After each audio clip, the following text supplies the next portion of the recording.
Holy cow.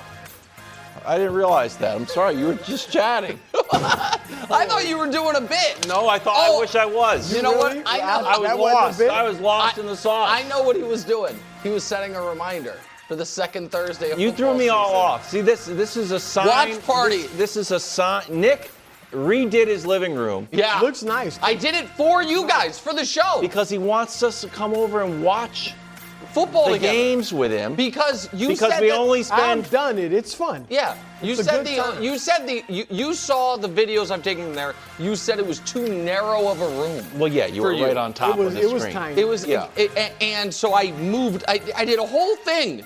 Moved the TVs from one room, put plants in there instead. Now it's in the spacious living room. Got a brand new couch just for you guys. Next Thursday, and by that I mean 6 Thursdays from now. Yeah. We will be there the Second debut. Thursday You of the really NFL gonna go? season. Oh, I'm I there. have to at this point. Okay, that's great. We're on there. And I'm telling I'm you, not once sure I you do believe it, it. What type of snacks are you going to have? you don't eat while you watch games. You lock in. Bruce sips. They've had wings. He loves Mike's Hard Lemonade. No, Brew brings Mike's Hard Lemonade. Today, quarterback tiers from The Athletic. Lamar That's drops right, Lamar. down That's how I feel.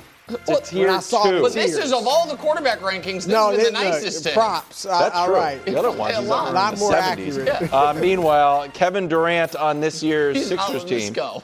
Are they as good as his Warriors teams? No, they're not. They're better.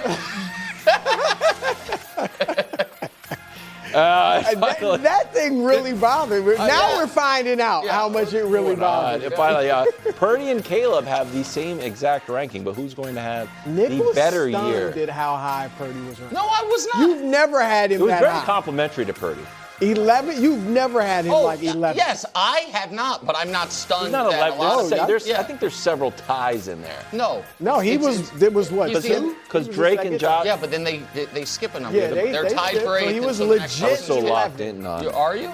On Drake May, yeah. Oh, okay. Think about that. Mr. Irrelevant and the number one pick of the generation, supposedly.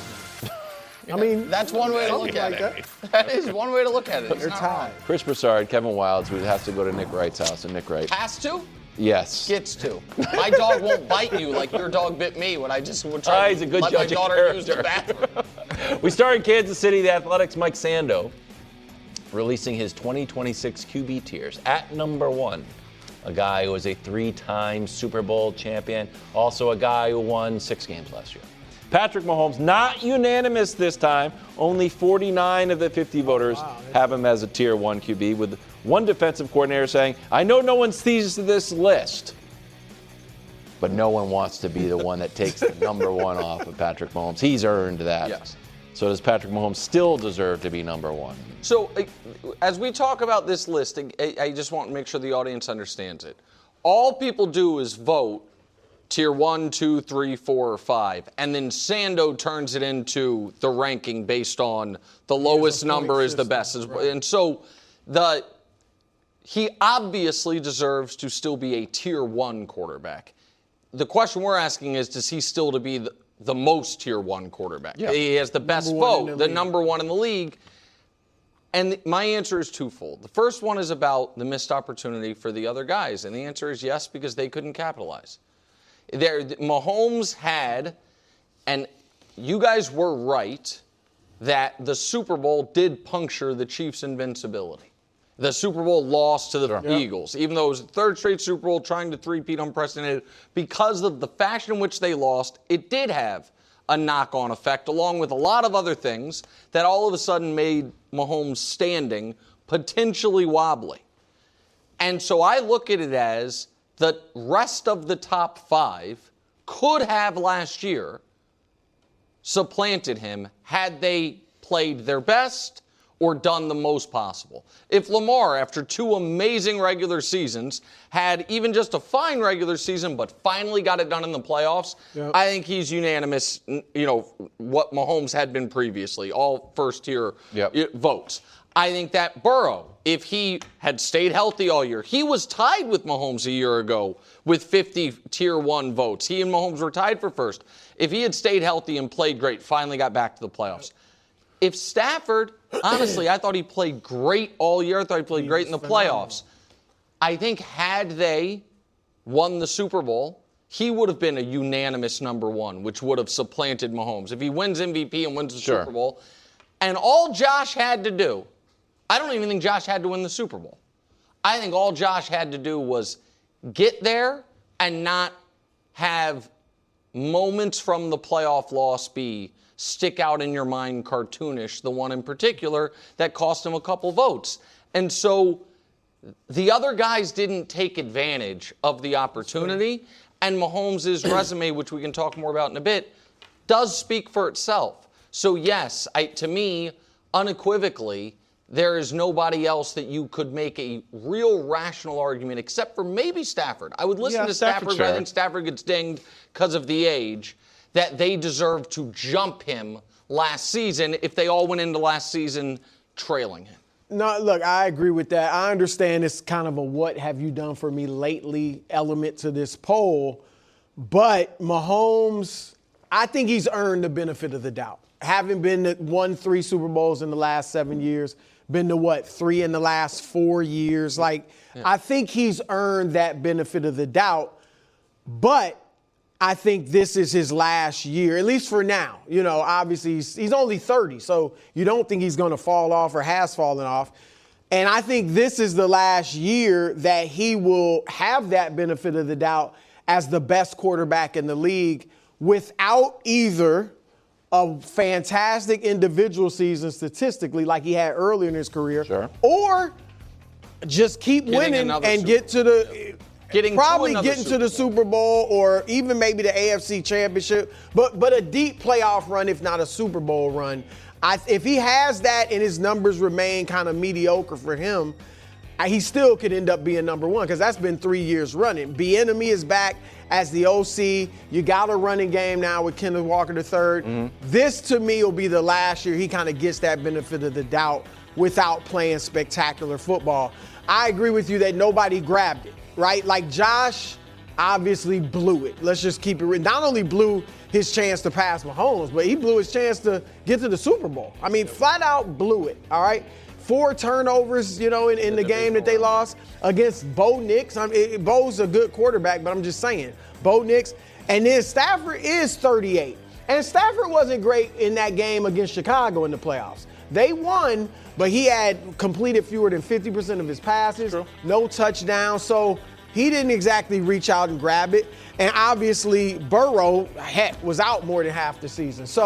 And Lamar missed games as well. So, yeah, I agree that Mahomes should still be number one. But before you go, can I ask you, Wiles, can I ask you a question, bro?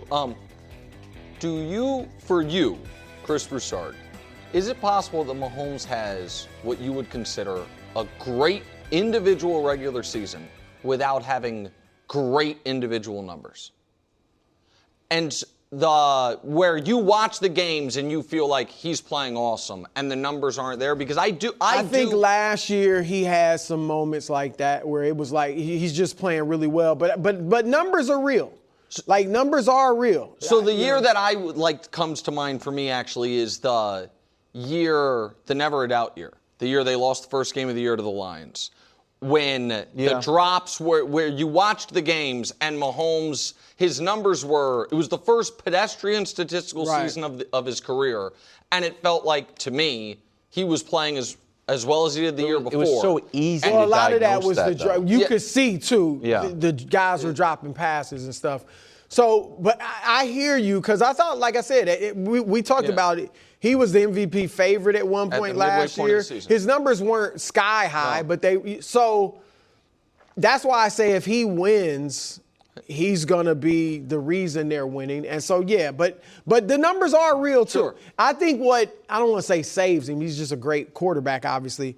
But the fact that he did have such great numbers early in his career for several years has allowed him to have these years where they aren't great, but you still know how fantastic he is. So I'll show one full screen in one video that we've been referencing. The full screen is just Patrick Mahomes last year, just to level set where he was. We're not in the teens on these, though. We're in the 20s on a lot of these. The passer rating is 23rd, the touchdown interception. The interceptions were heavy early in the year. Yep. Completion percentage, which depends on what day it is. Would you think that's important or not? I'm a huge fan of it. Okay. The video. Uh-huh. And Is this about to be a video of Patrick looking like he never tore his ACL? No. I like those videos. Nope. That's pretty impressive. Separate injury. Oh, okay. This is Rashee Rice when we were Ramping on vacation. Maybe not looking like a number one wide receiver. What's the problem? When we're within 40 days of the start of the season. You think he looks slow?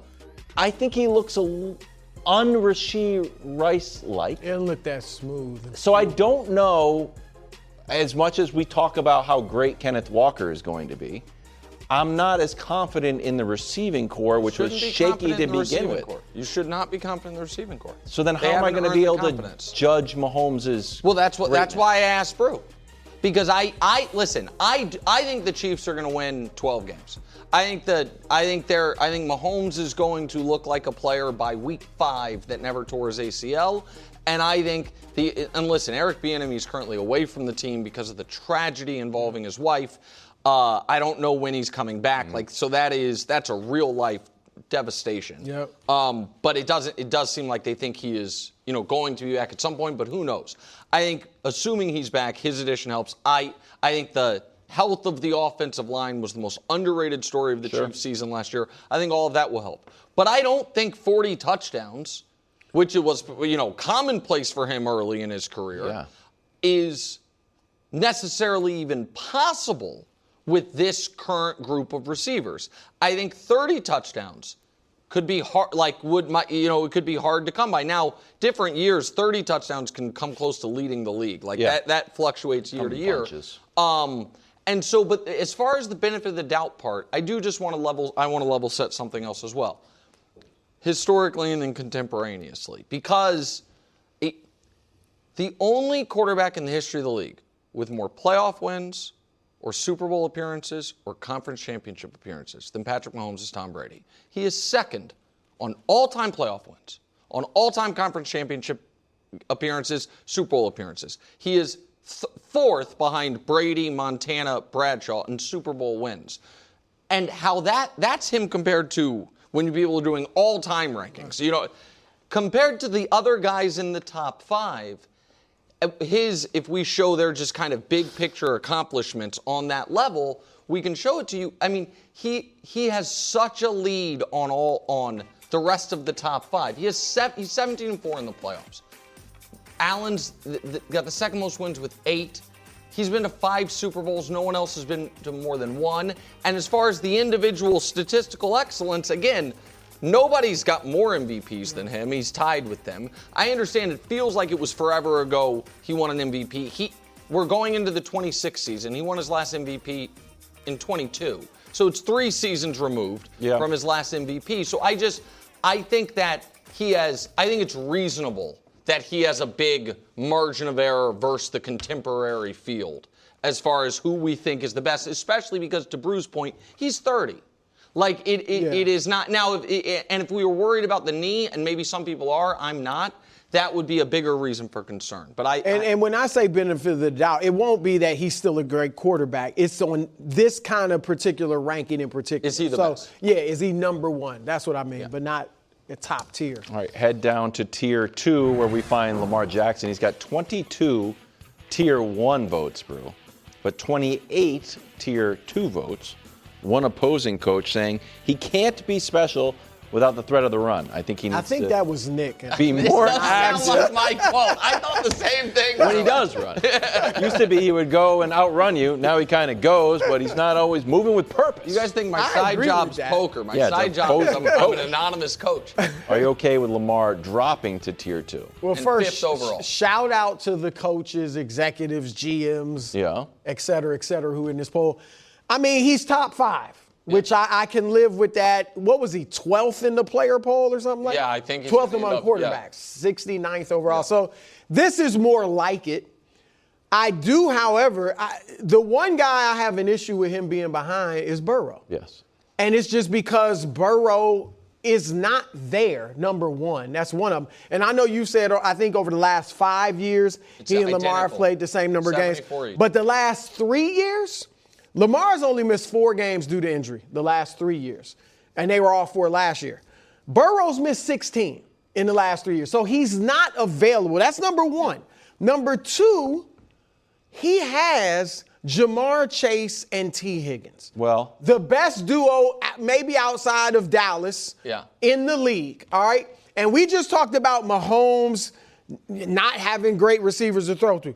Has Lamar ever? Well, Lamar, he has the 4th highest paid wide receiver in the history of the NFL. We know how that works. He's paid more than Jerry Rice and Randy Moss. Jimmy Garoppolo was the I'm just saying, highest paid player Zay Flowers in the history of football. Today makes as much money as Justin Jefferson. They wear purple jerseys. They're basically the same guy. Here's the deal. Lamar Jackson is of the top 5 quarterbacks in the tier, or in this poll.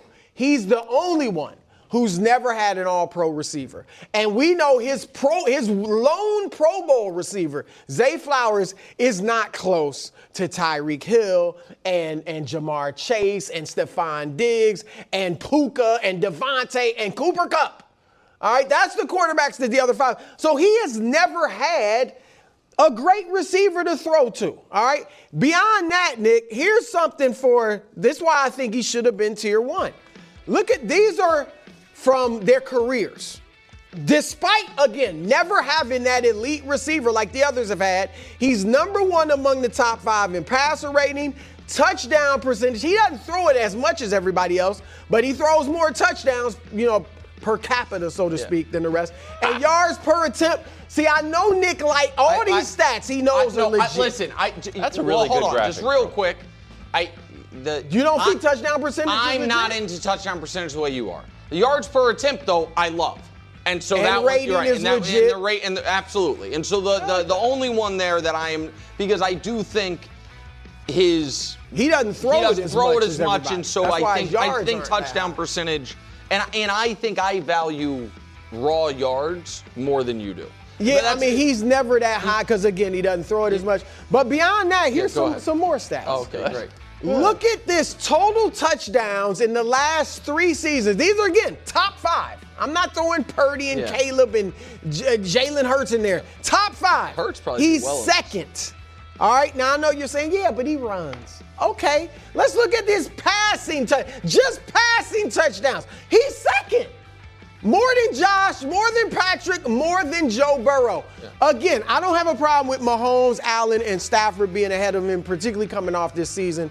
But Burrow, I'm sorry. He Burrow should didn't play any of those games, right? Is that what you're saying? That's a big thing, is he doesn't play a lot. Well, and he's got I honestly, if Lamar Jackson had Jamar Chase and T. Higgins, I think his numbers would be sky high. Okay, so they're already great many of the years. A couple things, though. So about that, because we all think Baltimore has a savvy front office. They never had a bunch of great receivers, even before Lamar. Yeah, so they prioritize Derrick Henry over star receiver. They want to be a running team. Yeah. And this has been my part of my rub with Lamar is the frustration of I'm not talking about this show necessarily, but a little bit maybe, but certainly a lot of the outside discussion I would hear was about how Lamar is still underrated, about how just as pure passer, he's as good as anybody, that might be the best player in the league. And then when the playoffs would come around and they lose, it'd be like, you know what they should have done?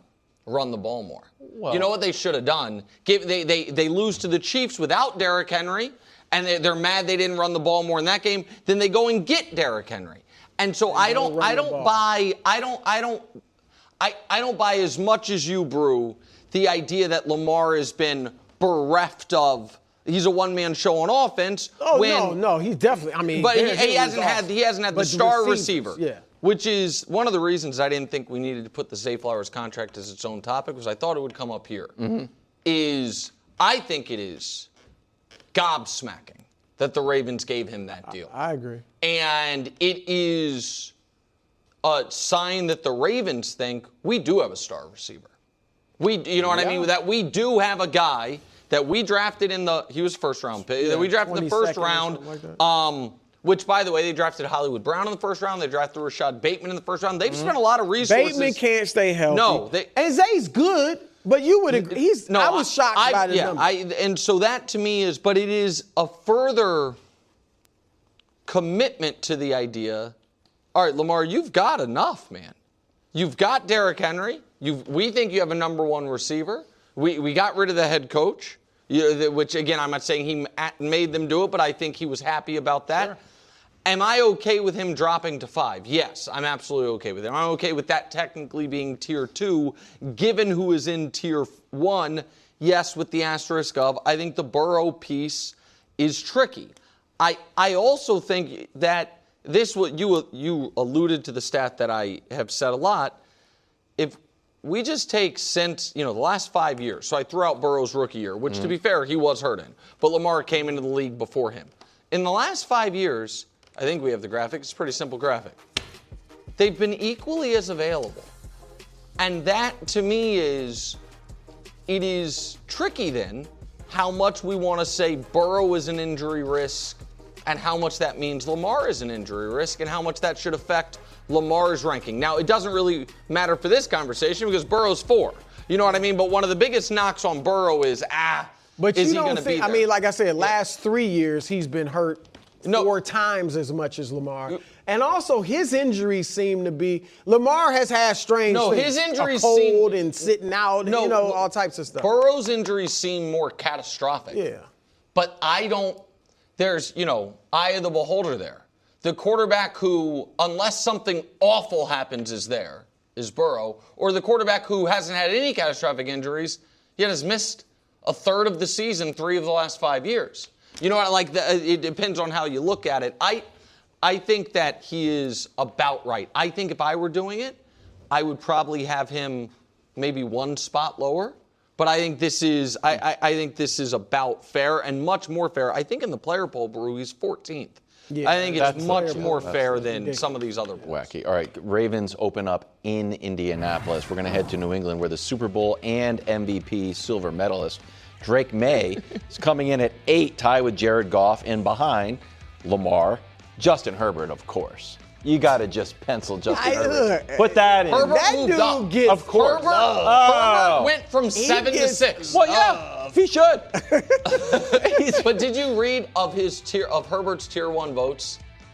6 of the 8 GMs had him Tier 1. And then only 12 of the 42 coaches and personnel, other people had him Tier 1. GMs love Justin Herbert. And Dak Prescott, that's who Drake May is behind. Here's my favorite quote from a personnel executive who was impressed with Drake as he started talking. He's going to be a number 1 very soon. You know what? Yeah, he's a number 1. Resilient kid, makes plays, underwhelming receiving core. Oh, Stephon Diggs did have 1,000 yards last year. Smart, athletic, another year with this coordinator, Josh McDaniels. Get some big play guys. Well, I got great news for you. You got one. And I think he'll be I have a confession, Kato. number 1, yes? I'm also this anonymous. I was reading this. I was like, I'm all over this thing. Get some. Do you think this ranking is fair or foul? Look, again, Danny's the Justin Herbert guy, but with us 3, I'm like the Justin Herbert guy. Yeah, you can have it. I'm expecting him to have a big year, and he might prove what I'm about to say wrong. I think he could have an MVP type season. He did last year. He got a vote. He got one of Drake May's votes. But I do think he's potentially great. Yes. But he's the one guy right now I would say you could put Drake ahead of. Everybody else, I'm fine with being ahead of Drake because Drake's done it 1 year. And it was a great year. Sure. But he did it 1 year, didn't look great in the playoffs. I'm not going to hold that too much against him, but didn't look great in the playoffs, obviously. But had 1 great season. Just do it again before I start moving you ahead of Dak Prescott and Lamar and Burrow. Goff, all Goff does is have a great regular season every year. That's all he does. And so, look, you can look at Caleb, you can look at Jaden Daniels, you can look who's not even on there anymore, C.J. Stroud, who I think was 20th. They had 1 great season. So just do it again before I move you higher. That's all I'm saying. I think that is very fair. I'd rather hear you talk about Drake May than me. My one angle on Drake May, because I've done the stats until I'm blue in the face, is the quote that says if he adds some big-time playmakers. I wonder if we are not talking about A.J. Brown enough. And I think the fundamental question, you tell me if you agree, comes down to, does the addition of A.J. Brown plus a more difficult schedule mean Drake May is going to be better or worse? I think he's going to be better. And I think when we look at the guys, the quarterbacks who are ahead of him, what did they add to get better? Mahomes got Kenneth Walker. I think it'll help. Josh Allen got DJ Moore. Stafford really got defensive players. Burrow didn't get anything, I don't think. Lamar got a new coach. Burrow got defensive players. Burrow got defensive draft, players. yeah. Herbert got a new OC. Dak really got a new defense. And Drake May got A.J. Brown. I think that is, when you're just looking at like raw, like can I take my skills and my numbers or my game to the next level? I think that is the most impressive addition between out of everybody more else. Than Brock Purdy getting Mike Evans? Don't get me wrong. Mike Evans can still catch the ball. Stafford's defense is awesome. And Stafford's defense is great. Yeah. As far as impacting, so I think the biggest upgrade, I think A.J. Brown from Stephon Diggs is a smaller upgrade than Kenneth Walker from Isaiah Pacheco on one leg. That's you know what I mean? Stephon compliment, I guess. Yeah, because Stephon did have a super productive year, but it wasn't explosive. AJ's a better player. Oh, he's a way better player. Yeah. He's younger, and he's way more explosive. The explosiveness is undeniable. One of the sneaky, interesting things about Drake is, Drake, the first, we used to have this graphic. I forgot to ask for it, but like 9 games of the year, he was like 82% on deep passes. And then he was on a deep pass heater. Yep. And then the regression to the mean hit him smack in the face. In the second half of the year, it's not that he went to average. He was bad on deep passes, compared to league average. Yeah. I am curious. You think that's a combination of tape being out on? I have no idea. I think it's multifactorial. I think it could be a little tape. I think he was a little lucky early. I think he got a little banged up. I think the offensive line got a little worse. Missed a few games. But Booty might not even be on the team. He's going to be on it. Okay. I don't know what we're doing with him. He should be on the team. But to answer this question, any lower would have been foul. I expect Drake May to leave this season where he is considered a top 5 quarterback. I said that midway through last year, that I thought Drake May was going to be a perennial top 5 quarterback. I have major questions about how good the Pats are going to be this year. I have almost no questions about Drake May. And so I think that I could see a scenario where at the end of this year, he supplants. I think there's a scenario where Stafford retires, so there's an open spot. Yeah. Where Herbert finally, people are like, okay, enough. He was awesome he's got the first couple years. Absolutely. I think either Burrow or Lamar could lose their kind of grandfathered spot if if Burrow misses the playoffs for 4th straight year, if Lamar has a down year. So I see him on the ascent. Lamar's MVP should keep him up there, in my book. If Mahomes is Super Bowls, I know Super Bowls and MVPs are 2 different things. The playoffs hurts Lamar. Yeah, the fact he's got to get over that hump. You can't have your claim to fame be you are awesome in the regular season and then have back-to-back bad regular seasons. That's right. And I'm not saying I think he will.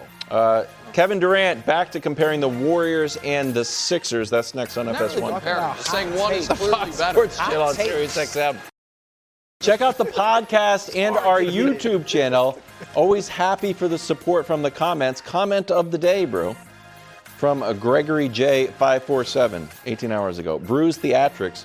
Posts like love are just the best. Even seeing it coming a mile away, it's still great. LOL. That's good to hear. Because as I was doing, I saw you guys knew it was coming. At this point, it's just like a popular song. We know you're going to play it, but we're still happy to hear it. How good are the Sixers going to be? Well, according to Kevin Durant, they're going to be better than his Warriors teams. Durant writing on Instagram that the comparison, he's replying to somebody, obviously, isn't close. No, I think he's saying, just to be clear, the other guy said it ain't close, and he's like, ain't close, laughing. Oh, I'm sorry. I apologize to Kevin Durant. Why it is close. Not close. LMAO. I don't want to get sniped here by the sniper. I'm sorry. You're right. Yeah. Good job. Yeah. Okay. Joel's an MVP recently. Tyrese Maxey's been an all-star for the last 3 years. We know what Braun does. You skipped Jaylen Brown, recent finals MVP. Oh, Jaylen Brown, recent finals MVP. Mm-hmm. Klay Thompson was never an MVP candidate in anything. Wow. Wow. 22 points per game. 22 points. That's actually pretty. I don't know if that was a compliment, insult. Draymond, 14, 7, and 6. That's Steph's an MVP just like Joel. They cancel each other out, basically. Dude, there's no difference between Steph and I don't get how the Warriors team's better on paper. I don't get it. Okay? I don't get it. Just being Did we see, look, I don't know if you were going to show this. No, go ahead. Draymond's response I didn't get into that. hilarious. It's just a whole nother. Yeah. It was all hilarious, though. Yeah, It was right on the money. So, I think we do Draymond have and it. Clay both responded. Clay, we have them yeah. both. This is Clay. Hey, man, you good. What you using my full government for? Then the ID emoji. And then Draymond said Slim thought he was on his burner with the laughing emojis. It does look like that. It looks like he thought he was on his Also, just to add a little context before you go, Draymond also, on a podcast that he recorded before this last thing from KD, but in response to the first thing, Draymond said that, I'm paraphrasing, but what he said, he goes, KD views basketball like Uncle Drew, meaning it's just about getting buckets. And that's why he views them having 4 25-point-per-game scorers as so valuable. That's interesting. And he's just thinking Yeah. about it through this is what Draymond Doesn't matter said who wins, yesterday doesn't before matter. this comment was it's just about like who can get buckets, and that's why he's viewing it the way it is. He talks That's about it. Draymond's That's Draymond's take on Durant. Durant's take from before Durant doubled down on I the think take, that's pretty for good. whatever it is. But go All ahead. right, I'm going to try to be fair, as fair as I just possible. don't agree with to Draymond's KD. take on You Durant. don't think that's how KD looks at it? I He disagree just with wants to get Draymond's better take on every day. Durant's take. Yeah. I don't. I Okay. just. All right, go ahead. Okay. Do your thing. Use it. Look. differently. On paper, Don't you dare. I'm just going to kick facts. On paper, you can make an argument for KD's side of this because, as I said, Sixers starting 5 with VJ Edgecombe as the 5th guy. They're all stars or potential stars in him. 4 stars, 2 superstars, Maxey and Brown. Heck, it might be 4 superstars. Okay. All right? And then VJ Edgecombe, who maybe could become a star. The Warriors had 2 role players in their starting lineup. Draymond Green, great role player, Hall of Famer, yeah. And Zaza Pachulia. Now, he mentioned a lot of the accolades, but here's the Sixers starting 5. LeBron, number 1 pick. Embiid, Jaylen Brown, and VJ Edgecombe. That matters. Number 3 picks in the LeBron draft. was a number 1 pick. Hear me out.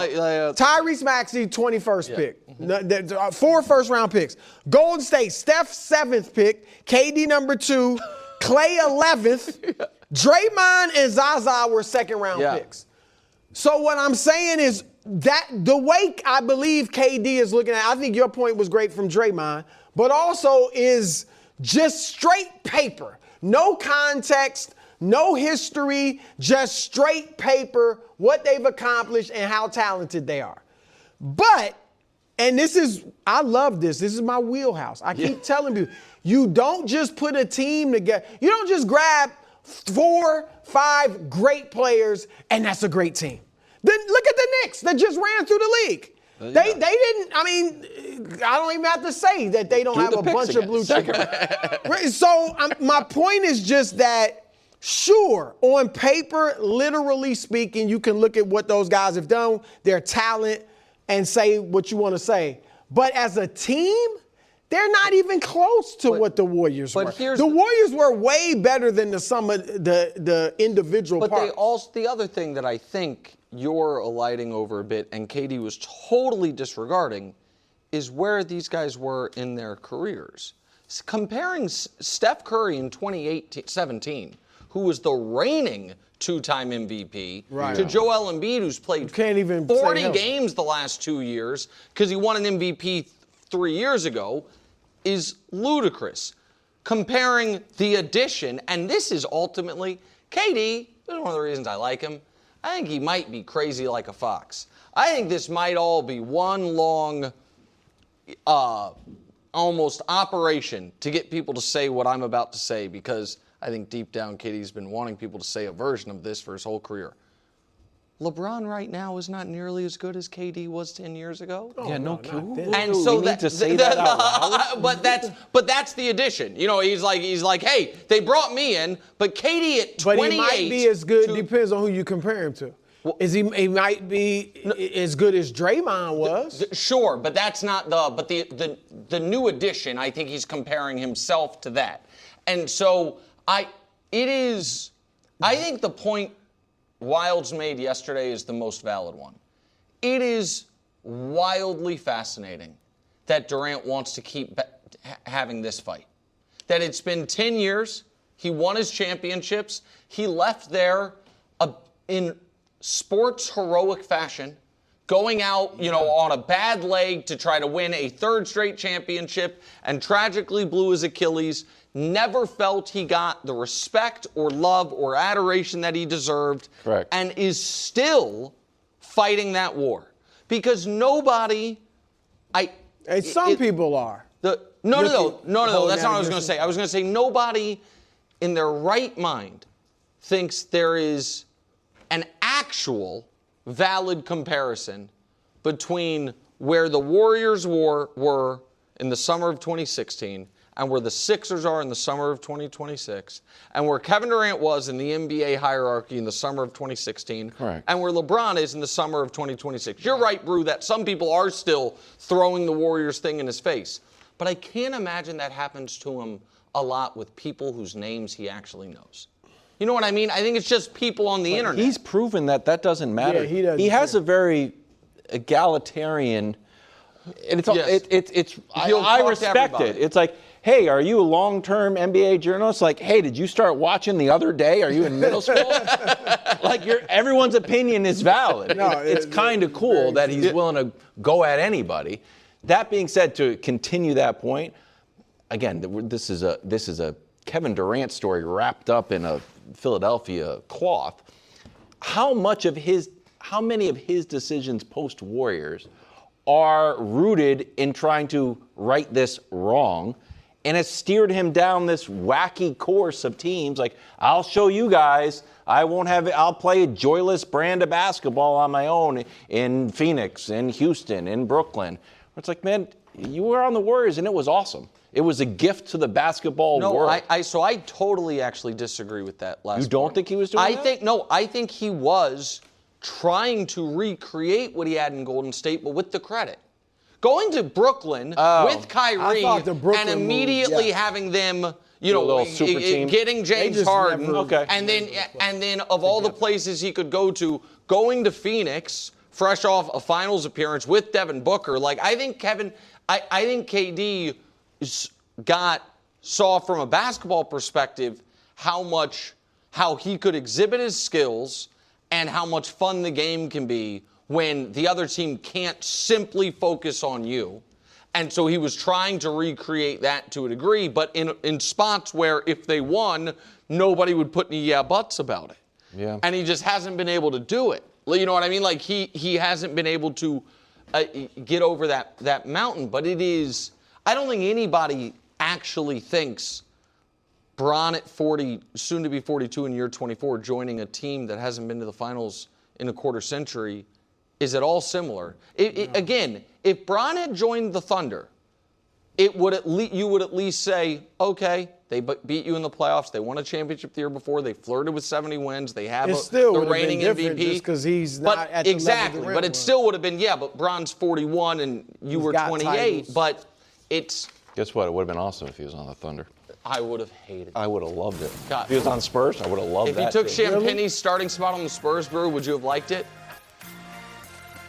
I wouldn't have hated it. He would have got their championship. Afternoon headlines sponsored by Hilton Garden and Hilton's for the day. We're going to go back to the Athletics QB tiers. In Tier 2, solidly in Tier 2.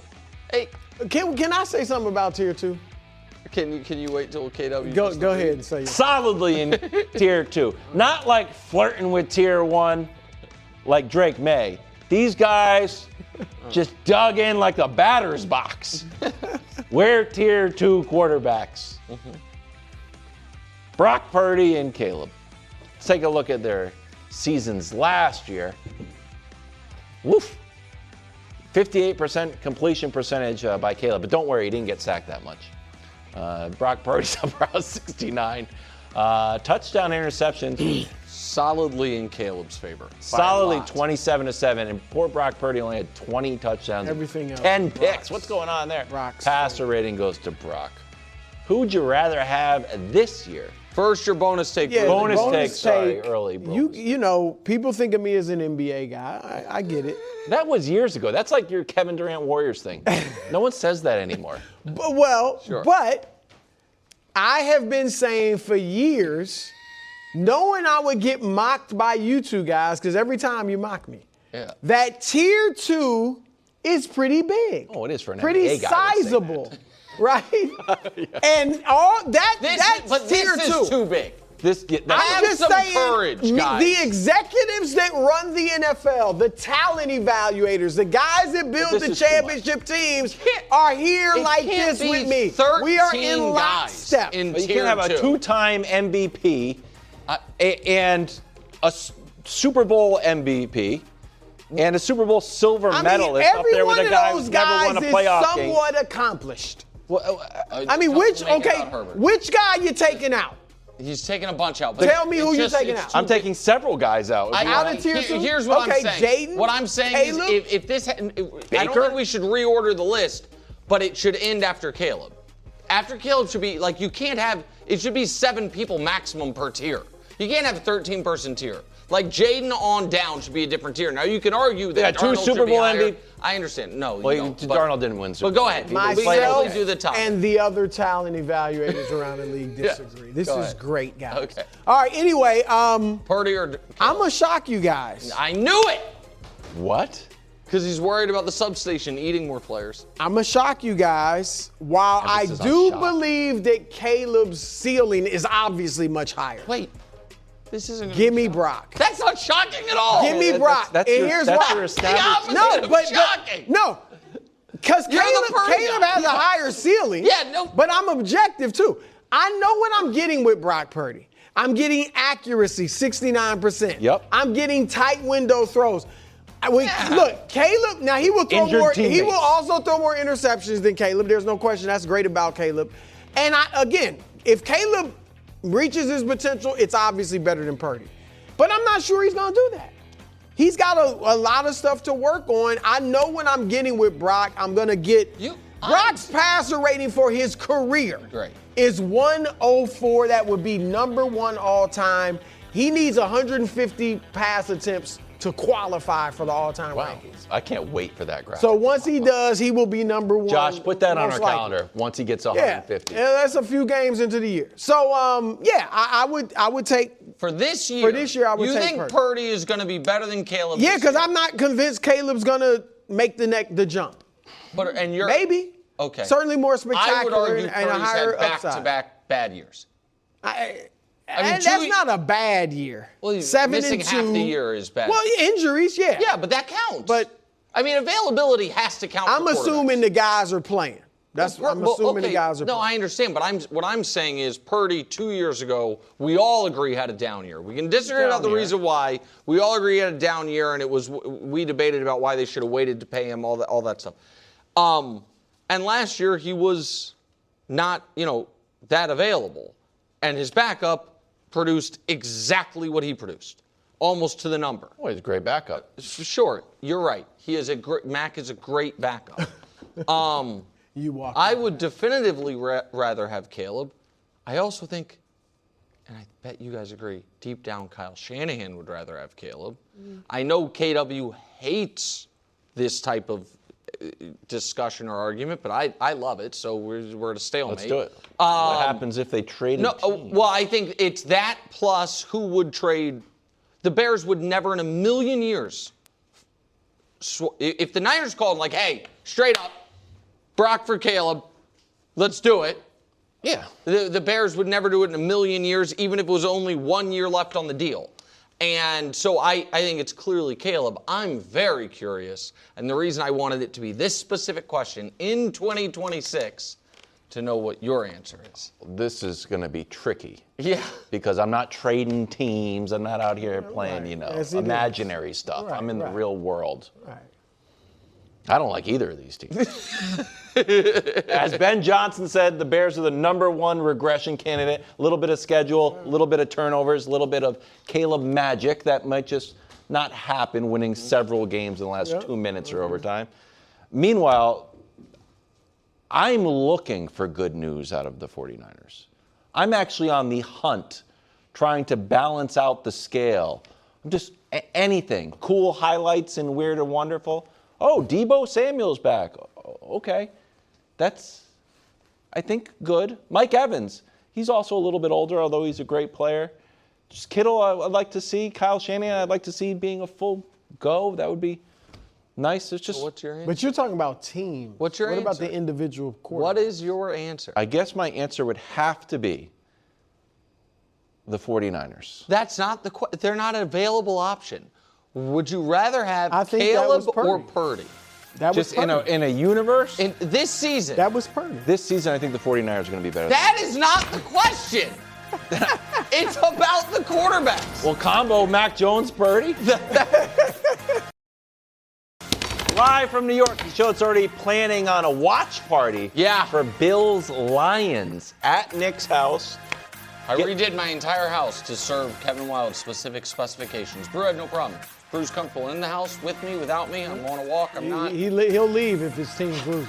This is good. It's Lions Bills, where it's and I'm the Bills guy though. Question for you. You can't leave early. I'm telling you right now. He's only playing in the state for the first half. If you leave before the game ends. If the game is in hand. No. I'm not staying till the final. I'm going to beat traffic. There's no traffic. There's no traffic from Harlem to Schenectady at 11:30 at night. It's a long drive. Second hour, I'll first guarantee things you first. he's only planning on watching the first half. I'll be like, hey, where's the bathroom? Out of here. Today, QB Tiers is Joe Burrow. Still on the Mount Rushmore of active quarterbacks. Meanwhile, who should take the most offense to their rankings? Maybe Lamar Jackson, maybe some Super Bowl MVPs we discussed. But right now, we're headed to Buffalo. Josh Allen moved up to a tie for second on the tiers.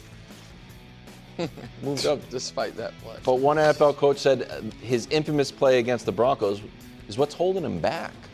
Under 30 seconds left in the half, runs for a meaningless 12-yard game, fumbles, gives up a field goal in a playoff game to go behind 2 scores against Denver. Till he quits doing that, can't rank him as a top quarterback. It's one of the worst plays I've seen. Ever seen. Cost him the game. Yeah. Did Allen deserve to move up after a play like that? Look, he moved up from third to second. Yeah. I have no problem with him being second. Yeah. All right.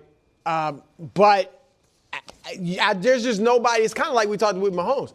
You can't put Burrow ahead of him. Stafford, you could. Put Stafford ahead of him. Could, but he was the MVP. But again, not great against Chicago in the playoffs, and 38 years old. I think they probably took that into consideration.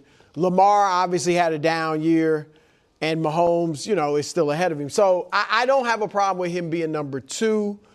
And the fact of the matter is, he is phenomenal. Like, the dude is awesome. For all his mistakes, he's awesome. He's kind of like, I don't know if this is a perfect comparison, it's almost like a Shaq, where Shaq was so physically dominant. Oh, yeah, he couldn't hit free throws for the most part, and he, might not, be Olajuwon defensively. He had some holes in his game, but he was so dominant physically that it was just great. And Josh Allen is so spectacular from a physical standpoint that I get why he's ranked so high. You live with the mistakes. And I might cost him. We'll see if he ever gets past it for a Super Bowl. But you live with the mistakes because he's so great. But bottom line is, I'm fine with where he's ranked. Can I show you this graphic on how consistent Josh has been? Yeah, I'm very curious what it is. Yeah, it's the opposite of your roller coaster. Was it total graphic. touchdowns? No. It's not this graphic, though, Dust, although I appreciate seeing this graphic. This is from 2024 and 25. There. So this is his last 6 seasons, okay? And these are composites, right? So at his best, he's had 13 wins. At his worst, he's had 11 wins. At his best, the team scores 31 points. His worst year, they scored 26. Total touchdowns is best, 45. His Worst, bottom 39. one's not that consistent. It becomes all about the turnovers. Yeah. At his best, he has 8. At his worst, it's 22. Yeah. And it's what the executive said. Hey, he'll do some boneheaded plays every once in a while. But that's very much in his control. Is it? Not.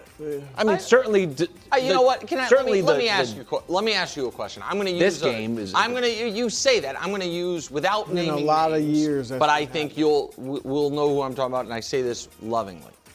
There is a. What'd you say? Hubbard. No, just. Oh, stop. sorry.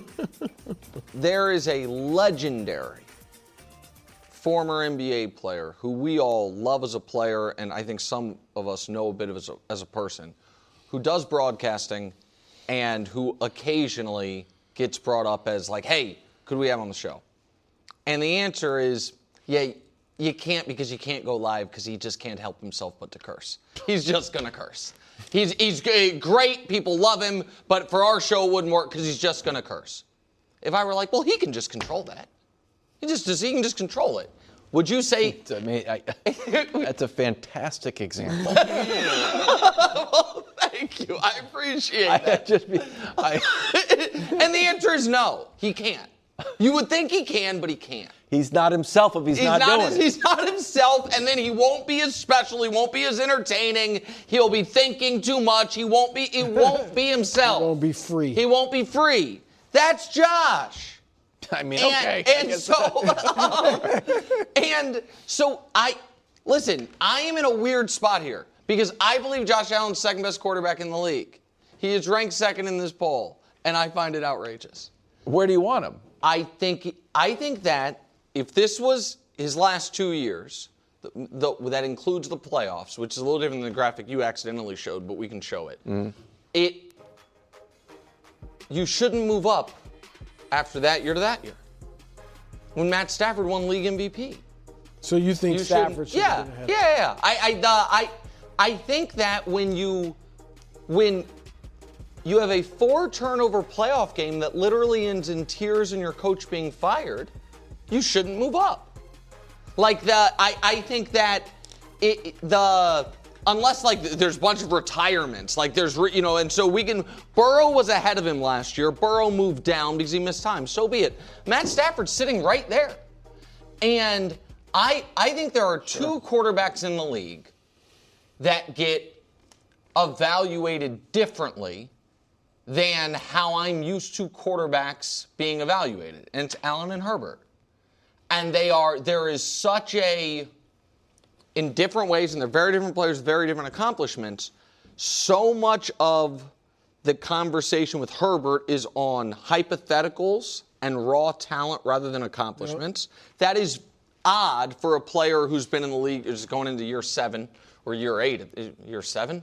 And with Allen, in my experience with quarterbacks, when I was growing up, Brett Favre was Peter King, the great Peter King, would always talk about Favre in these hollowed terms. And Peter King was criticized somewhat for that, for only focusing on the wow and not the league-leading turnovers and all of that. And it's well, as a quarterback, you got to take care of the ball, the stuff Tom Brady was talking about.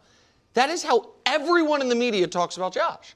It is always the great stuff, and the great stuff is tremendous. Don't get me wrong, but it is odd to me that after what I think most people would consider, one of his worst postseason moments with it as wide open as it ever could have been for him, that his standing only got enhanced. That to me is weird that in the eyes of the executives that it was helpful for him. I think that's odd. Okay. Do you have anything else? I'm good with that. You liked the KG comp? I mean, it'd be great to have him on the show. It'd be great. I love it. It'd be great. That's what I'm saying. And Paul here, Why? and it lasts for 1 day. You guys can do it. Shoot. It was good, though. Rounding out the top tier, Joe Burrow. Last year, he was tied for first with Mahomes. This year, he's still one of the best, a Tier 1 quarterback. Stafford, Allen, Burrow, Mahomes are all different. But at the end of the day, they can single-handedly win games. That's a defensive coordinator on Joe Burrow. Brew, your reaction. I just think, like I said earlier, that Burrow should be below Lamar. And Burrow, you talked about how we talk about Herbert and Josh Allen differently. I mean, Burrow, and I know you went last 5 years, Lamar's missed as many games, but last 3 years it hasn't been close. That's true. He's missed 16 games in the last 3 years. And then on top of that, he's great. Don't get me wrong. I'm not trying to diminish Joe Burrow. But I'm just saying, Josh Allen, they had to go out and get a number one receiver. I know he has Stephon Diggs years ago. Patrick Mahomes, we talked about, he doesn't have the great receiving core. Lamar Jackson, regardless of what they just paid Zay Flowers, doesn't have great receivers. All right? Matthew Stafford does. All right? And Burrow does. So he's not winning games single-handedly. A lot of times, Jamar Chase is great. Right, he's right. That's the thing, too. Yeah. And so I just think that, number one, I do believe if he's healthy, they will have a good season. I just think he's that good. But I think the fact that he's rarely healthy has to be taken into consideration.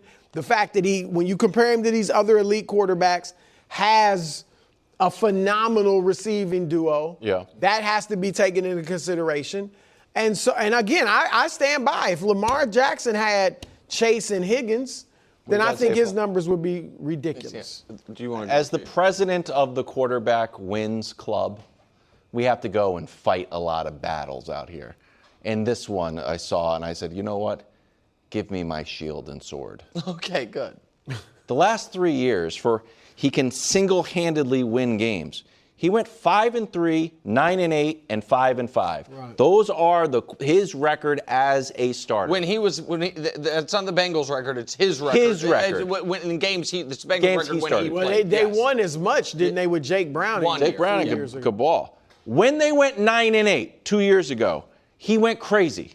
He led the league in completions, attempts. He threw for 4,900 yards. He had 43 touchdowns. They went 9-8. So he had an amazing game. You're not single-handedly winning. You went 9-8. Last year, you went 5-3. And the whole thing is the defense is so bad, even the great Joe Burrow can't overcome such a woeful defense. Right. And part of that is true. He also scored 0 points against the Ravens. 0. And he himself said, no team would win with me at quarterback. So that's one game you lost by yourself. You only started 8 of them. Then you had this game against the Bills, which was in hand until you say, okay, we'll toss this one up. Yeah, that's a good one. And this is a pick 6. It's like, don't worry, Joe Burrow's back. Give me the ball back. Let's see what happens. Okay, Joe? Can you get the ball back on the next possession, Dust? Yeah. What happens? Back-to-back interceptions. So there's a point where, and I guess I'm like this weird defender of the Bengals' Wolf defense that is not good. But it's not to the point where Joe Burrow is a flawless player and he just has to carry this. Sisyphean, is that who's got the big thing? Sisyphus. Yeah. Oh, he's pushing the rock. He's not carrying it. No, I got to do it all by myself. The Rand book, the guy with the atlas. Yes. Oh, no, Sisyphus. And I like Joe Burrow, but stop with even single-handedly winning games. So the only thing that I agree with a ton of what you said, the thing at the end, I do think the defense is that bad. But the defense is that bad in part because of decisions that the organization has undertook that I think Joe Burrow wanted them to. Well, yeah. Joe Burrow wanted them to obviously bring back Jamar Chase, no brainer. Wanted them to keep T. Higgins. It is something I said 2 years prior. Get in front of this. Trade him for a first-round pick. If you've got a great quarterback and a great receiver, there was not that long ago a decent amount of people in the NFL thought Joe Burrow was the best quarterback in the league and Jamar Chase was the best receiver in the league. Right. When you're talking about Burrowhead and all of that, you don't then also need the best number 2 receiver in the league when you clearly need help on defense. So I think that is where I put, not an asterisk, but sometimes he gets narratively, I think, the best of both worlds, which is these amazing stats, and you can't hold him. It's not his fault that he even allows points, but one of the reasons he has the amazing stats is because of the resources they put there, which could, is there a scenario where Burrow doesn't have eye-popping stats, as eye-popping of stats, the defense is better, they win more games, and his overall standing in the eyes of in the NFL media or NFL he threw whomever, like 28 touchdowns. Yeah, that it drops, but the team's better. I think that is certainly at least possible. I also, you talked about the weapons these guys have. I do think in Burrow's defense, of all these guys, he has had clearly the worst coaching situation. And I know that sounds mean to Zach Taylor, but I think Sean McDermott, for all his flaws, was a good NFL head coach and will continue to be in the future a good NFL head coach. John Harbaugh is obviously a good NFL head coach. McVay's great. Andy Reid's great. So I think that has worked against him. The other thing the Bengals have had, one of the great quarterbacks, the worst of, and this is where I want to throw it back to you, is the offensive line. And that's where I think a lot of these quarterback rankings become a ranking of pass plays gone right. That's interesting. Which is the more run-focused quarterbacks that we're going to get to in the next segment, like where Jalen Hurts is listed and other guys, don't really get any credit for the plays they save with their legs. And the handful, and there's not many of them left, quarterbacks that can't do anything with their legs, it's like, well, he's a bad offensive line. But I do wonder if, I'll use Patrick, certainly Josh, but we could even go lesser quarterbacks who were more athletically gifted. If they dealt with this Bengals offensive line, would it be as big of an issue for the team? Or would they be able to save plays? Is some of the injury issue the fact that he can't get away from a pass rush because of the lack of athleticism? And does that, is that fair in how we evaluate him across the entire league? Because if we showed that, we talked about this the other day, if we show all of Tier 1 and 2, there's only two guys that you would argue Burrow is more mobile than. Stafford and Goff. Yep. He's, of those 17 guys, he would be 15th in mobility score, and that is becoming a bigger and bigger piece of the modern NFL, and I think that's a fair knock as well, especially if you think, like I do, that's probably at least somewhat to do with some of the injuries. Some of them, for sure. I mean, I think he's legitimately injury prone, too. We saw in the rolling out in practice, and he pulled his calf or whatever. The wrist injury I know that can be, he hit a helmet, but that kind of seemed to come out of nowhere. Just quickly, kind of a tangent off of the Joe Burrow story. When I was looking up what he was doing last year, I forgot this story, so I just want to resurface it. When he lost that game, I think it was 24-0 to the Ravens. That was immediately after he publicly said, I need to have fun playing football. And it felt like he was in a little bit of maybe an emotional dip. And remember, he was like, hold on, is he talking about retiring? Do you think that story is gone, or do you think that story might pop up this year? Look, I did not think he was considering retirement. I thought he was just going through a tough period and being honest and kind of speaking his mind in front of the press. But if he gets injured again and plays 9 games, 7 games, whatever, I think it would have to cross his mind because he just hasn't been able to stay healthy.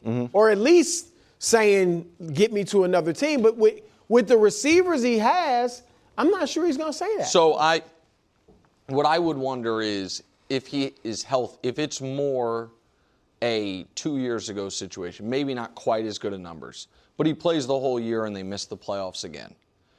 Does he have a similar moment of clarity that a different number 1 overall pick Bengals quarterback had, at one point in his career, in Carson Palmer, of like, I'm not playing here anymore.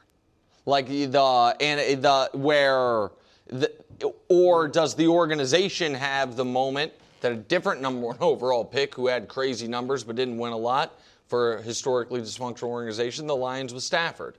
Now, those guys were older in their careers than Burrow is currently in his, where it's like, it isn't gonna, we missed it. Like Burrow famously said, our window is every year I'm healthy, and hasn't sniffed a playoff game. I shouldn't say hasn't sniffed, but hasn't been in the playoffs since then. Bengals fans get mad at me, but I want to be very clear. I think he's excellent. I don't think that he is just a lifetime top 5 quarterback if they miss the playoffs every year, no matter what the stats are. Right. But I think he's excellent. But I think that organization is very, very difficult to win with long term and big time. I think they might have missed their best opportunity. I think they've made some bad draft picks. I think they've misallocated resources. And I don't expect them to be good this year. Really? Yeah, I don't. Predictions week. Put it in pencil, but I won't think I'll be having the Bengals as one of my 7 playoff teams. And if that's the case, I think a soft trade demand would be more likely than retirement. Oh, that's interesting. Is Jalen Hurts being disrespected? Of course. If people are ranking quarterbacks. Saturday night is baseball night in America. You get to see the Guardians taking on the White Sox, the Orioles take on the Texas Rangers, or the Tigers taking on the Giants. This is Saturday, 7 o'clock, only on Fox. Welcome back to First Things First. We're just on a roll recently. Wow, look at this.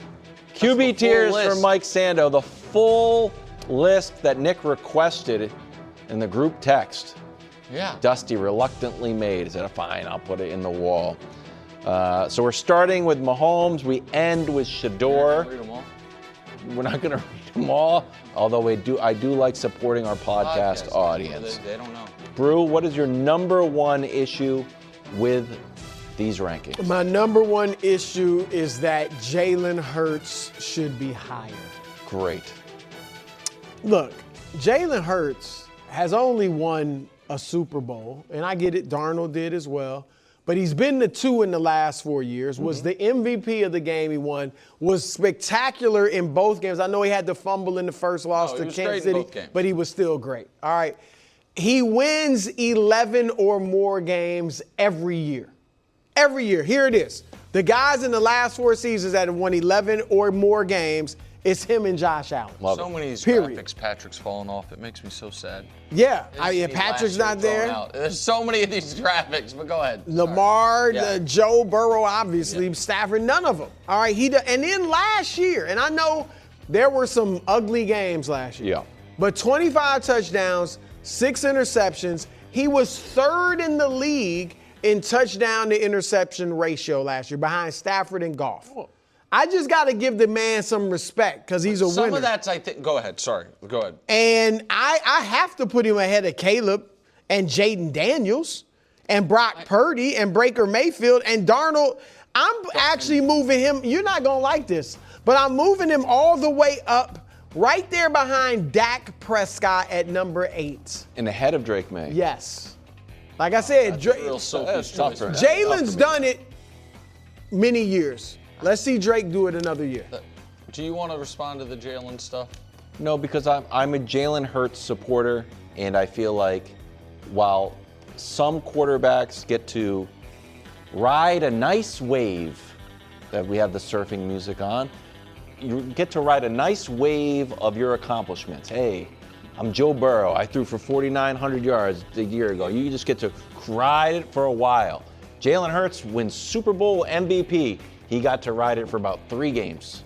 Not even. The first game against the Cowboys, that wasn't enough, even though we won. That wasn't enough. And then it was. And what is Burrow's, you mentioned the 4,900 yards. I know you know this. What is he really riding off of? He beat Mahomes. In a playoff game. Hurts beat him in the Super Bowl. Yeah. Burrow beat him to get to the Super Bowl. Hurts beat him in the Super Bowl. There was just, has played him. I pride myself on being the Jalen Hurts defender. So some of the stuff was so ugly. It was rough. Not completing a pass for. Listen, 17's too low. But here's the conversation I actually wanted to have, because I wanted to cede a bit of the time I was going to use on my biggest complaint to spend more time on this once they told me. Mahomes not getting all 50 votes. No, that's no. How meaningful is it to you? I'll go to you first. Yeah. That this is a resoundingly almost consensus opinion that Jalen Hurts is fine. That you are not there. While Lamar's ranking might fluctuate, Burrow's like that. I think he was 9 last year. No. But I'm saying where his standing in the league right now, like whether it's the player poll, whether it was the ESPN poll where it was the top 10 and he ended up, we did the math on it. He would have come in, I think, 15th. That he's 17th on this. That it was hell, when Coach Mangini's here, that it seems that for people that we would consider the NFL experts, the people that coach teams or run teams, look at him, to mix metaphors, as a bus rider, not a bus driver. Does that, it is the Jalen Hurts having the ranking of what his resume is, whether it's, his passer rating, his wins record, his Super Bowl, his playoffs, all of it. That ranking would be so far out of the mainstream of where he actually is ranked by people who, in theory, are the experts. Is that, I'm not even saying he's the negative equivalent of Justin Herbert. Correct. So that is Herbert gets the positive benefit Herbert. of not having accomplished much. Yes. And Jalen gets a negative. And so that is exactly, because my biggest issue is Herbert's ranking. And I look at them as two sides of the same coin. Where it's like, okay, but everybody has, I'm the one out of the mainstream, or this show is the one out of the mainstream. Yeah. All of these rankings love Herbert. None of them like Hurts.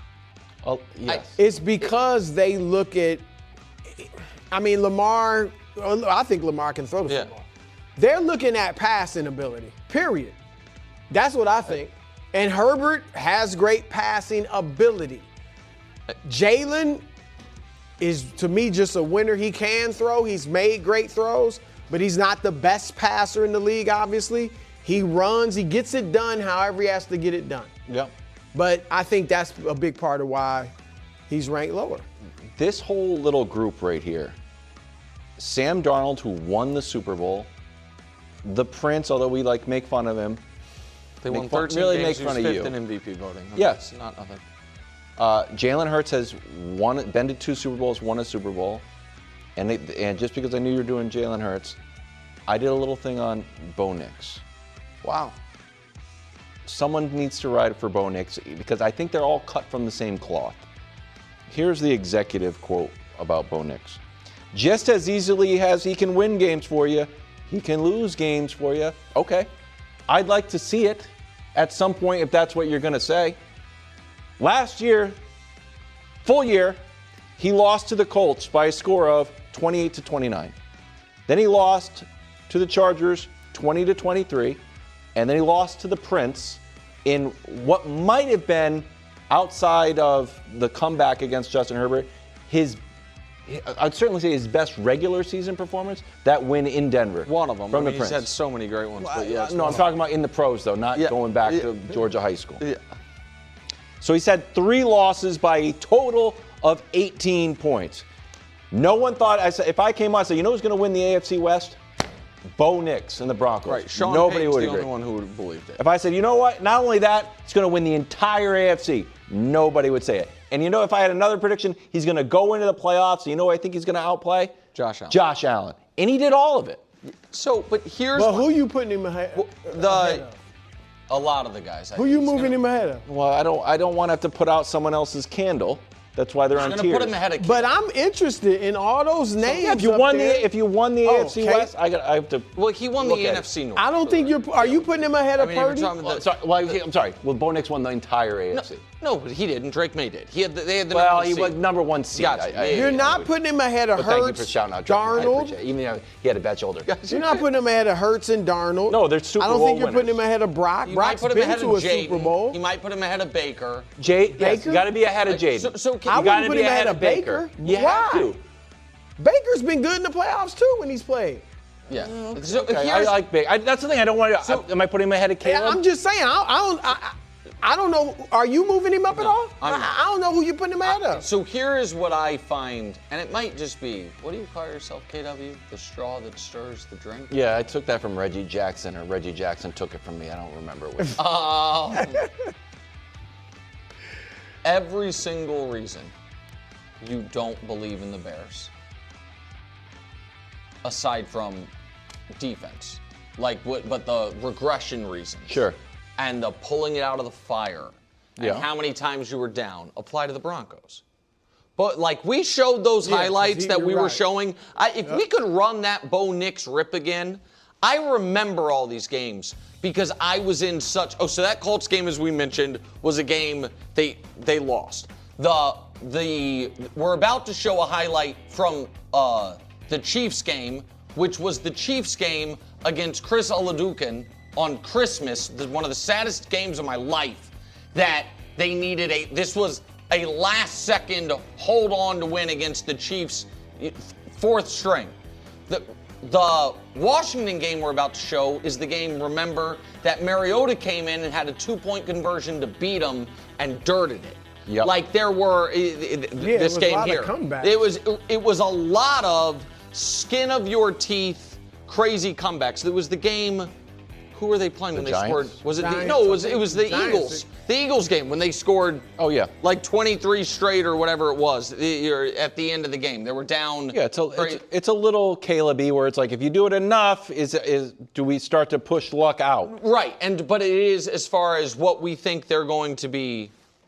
That moving being said, forward. He's not A.J. Brown, but Jalen Waddle is a real weapon to all of a sudden add. The defense is going nowhere, and I think they have a real home field advantage. And again, I'm not the Bo Nix guy. No, but they could be good. No, but I know this is very hard for you because you are such a quarterback win zealot. Yeah. Just a zealot. Yes. Radical. Yeah. But this is not a team's ranking. And they play for the team. Right? No, but when we asked the Purdy or Caleb thing, you were like, I think the Niners will be better. And when we were talking about Bo Nix, you gave all these reasons the Broncos will be good. You got to lead the team. And so listen, I think that Bo Nix it is stunning to me how bad he is early in games and to instantly he was awesome late in that playoff game. Yep. There's nothing I value more than quarterback performance in the postseason. He actually wasn't that good throughout big portions of that game. But late in that game, he was spectacular. And when that pick Josh threw in overtime, remember, it was down on his own 10-yard line. Bo Nix had to drive the length of the field, and he did it. And so I will give him credit for that. With all that said, I think if I were doing my own ranking, this is about where he'd come in. I don't have him as an above-average quarterback. I don't have him in the top 16. All right. Mahomes Mountain a week from today, according to Dusty. Yeah, that's correct. Sunday on Fox, we're back. IndyCar, full throttle. Polo in Portland. 4 Eastern, only on Fox. KW's singing along right here. It's great. Can we clear that song, Hubs? We just did. We just played it. Jaylen Brown debuted his very tight Sixers jersey and talked about the process that led him to his new team. Take a listen. I'm more inspired to win than anything because I feel like I've been a little bit disrespected in this process for whatever reason for people that I thought valued me and everything that I brought to the team in the city. I found out quickly that may or may not be the case. So I want to win more than anything. So I'm looking forward to that journey, that approach, the leadership, the sacrifice, and whatever it's going to take. Sacrifice was an interesting word. Yep. What's your take on that? So I have a somewhat complex take that I'll try to explain quickly. My opinion on Jaylen Brown's exit from Boston has evolved with the information we received, which was I looked at it as, with Jaylen initially, with Jaylen saying it was my favorite season, all those things. I thought he did a little too, not quite enough. Man, we sure missed Tatum. Can't wait till he gets back. All You of think that contributed to the Well, I thought there was a lot of reason to believe that Stone just wanted his own team. That was the leading factor to his exit. Now that it's been reported that the Celtics were shopping him at the deadline to Golden State or elsewhere, it informs, okay, whether he wanted his own team or not, the Celtics seemed to be ready to be exiting the Jaylen Brown business, and how much of that was about they thought, well, he's going to want to be 30 points per game moving forward. Those might not be as aligned as I first thought. So that's the first thing. Second thing is, I think Jaylen is, as we've talked about, obviously a very thoughtful guy and obviously a very prideful guy. And I am certain, as he alludes to there, he has heard what's been said about him all summer by people being like, believe it or not good. Actually, as it turns out, you're shocking. better off. He hurts you. I know you think he helps you. Actually, he hurts you. Yeah. Baylor Shireman, good. Jaylen Brown, bad. Oh, they win all those games. Right? No Hugo Gonzalez. Hugo is good. Untouchable. You don't need to burn out Right. Hugo's candle. Build the entire plane around Derek White, but Jaylen Brown, no good. I think for a guy as thoughtful as him and as aware of what's being said about him, if I were him, I'd realize,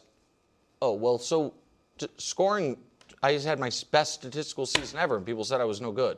Like, I can't outscore my way out of this, whatever bucket people are placing me in. What I can do is do what I say, and the stats back me up, I've done my whole career, win, which is win and be a part of winning. Which leads me to the point I alluded to yesterday.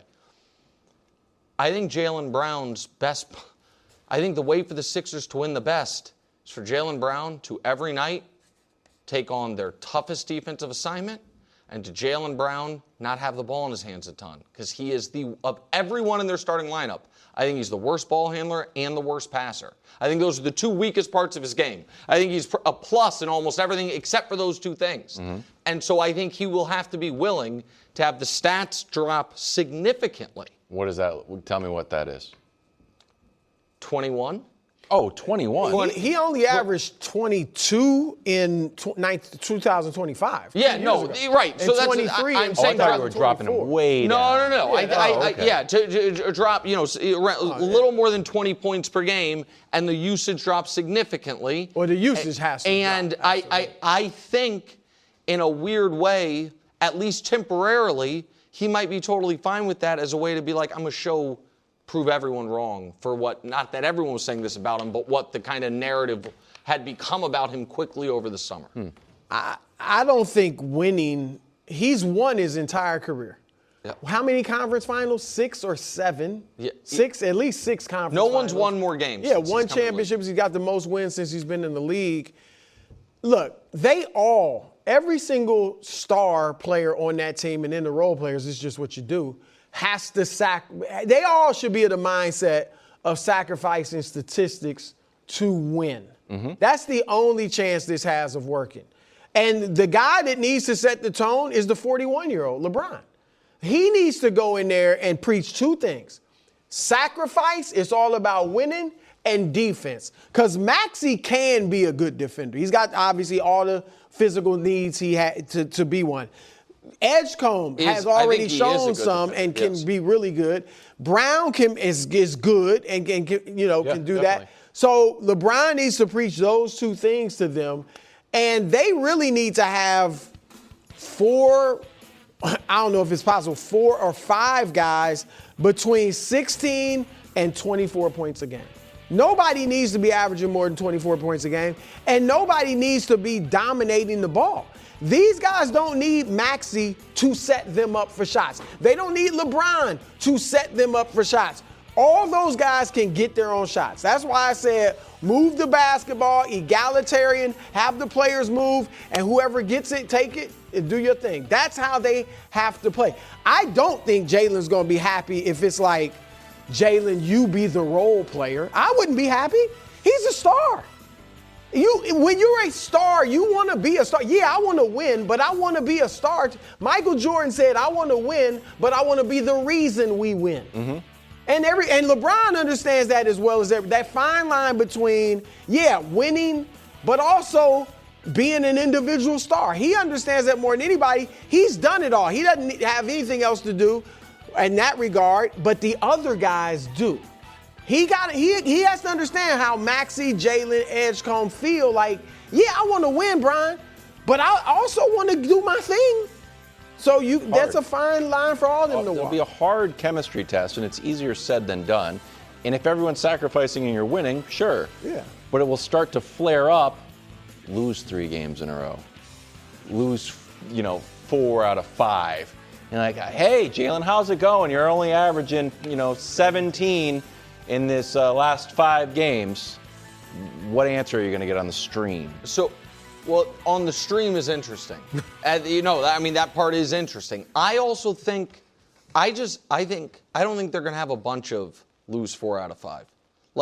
I just think good teams don't have a bunch of bad stretches. You have a couple, but I said their over-under's 50.5 wins. I said today I penciled them in for 54 and 28. I think they're going to be really good.